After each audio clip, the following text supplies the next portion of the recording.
बेआईन पथर डंपर जबत बस्ता बेआईन पथर चालाण बेले पुलिस चढ़ऊ 4टी पथर बजाई डंपर जबत करने सहित ड्राइवर को अटक रखी पुलिस सूचना अनुसार आज अपराह्न सोर अंचल 4टी डंपर रे पथर बोझई करी जलेश्वर अभिमुख जाउथिबा समय 60 नंबर जातीय राजपथर तारिणी छक निकट में स्थानीय लोक गाड़ी गुड़ी को अटकाई बस्ता थाना पुलिस और जातीय राजपथ पेट्रोलिंग पुलिस को खबर देइथिले। खबर पाई पुलिस घटनास्थल में पहुंची बेआईन पथर बोझई होइतिबा 4टी डंपर को थाना को नेबा सह घटनार अधिक तदंत जारी रखिछि। सौम्यदीप चक्रवर्ती सुवर्णरेखा ट्रक ओनर एसोसिएशन सभापति एवं उपस्थित समस्त कर्मकर्ता आज देखंतु आपणकर भद्रक जिला गला 7 तारिख पाखरु स्लोगान नारा देकी ऑल ओडिशा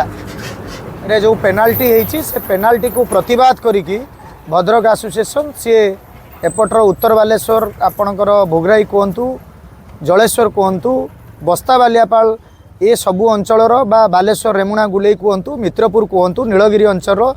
जेते सब संघर गाड़ी अच्छी भद्रक रे से अनलोड कर दौरान से कहवा कथा जे आमे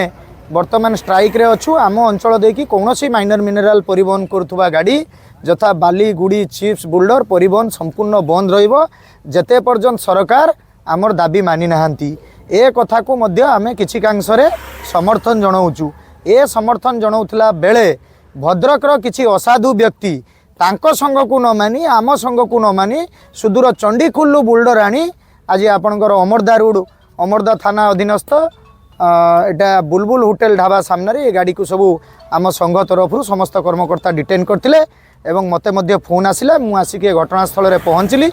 एवं फलस्वरूप तांको मध्य कहा जाइथिला जे गाड़ी को आपण संघ को सम्मान देई गाड़ी को अनलोड करी ए कार्यरु निवृत्त रुहंतु किंतु सेमाने तांको जिद रे ओडी बसिबारु संघ तरफ आईन को हाथ को न नहीं आमे उक्त गाड़ी को पुलिस रे जिम्मा देलु। दाबी कौन करबे दाबी आमर जेते पर्यंत भद्रक बालेश्वर या भितर आसु समाधान न होईची बा सरकारक सहित कोनोसी विधिबद्ध गोटे नीति बा खसड़ा प्रस्तुत न होईची से पर्यंत गाड़ी बंद अछि। आमे मध्य निवेदन करूछु आपण मानक जरिया रे जे भद्रक जिल्लार गाड़ी बालेश्वर को पठांतु नाही बा सुरर गाड़ी मध्य जेतु सुर मध्य तांक सहित इनवॉल्व अछि ए अंचलर गाड़ी को अटकाउचंती सुर एसोसिएशन तेणु सुर एसोसिएशन गाड़ी मध्य ए अंचल को न आसीबा पाई आमे आपणक माध्यम रे तांको मना रखुछु।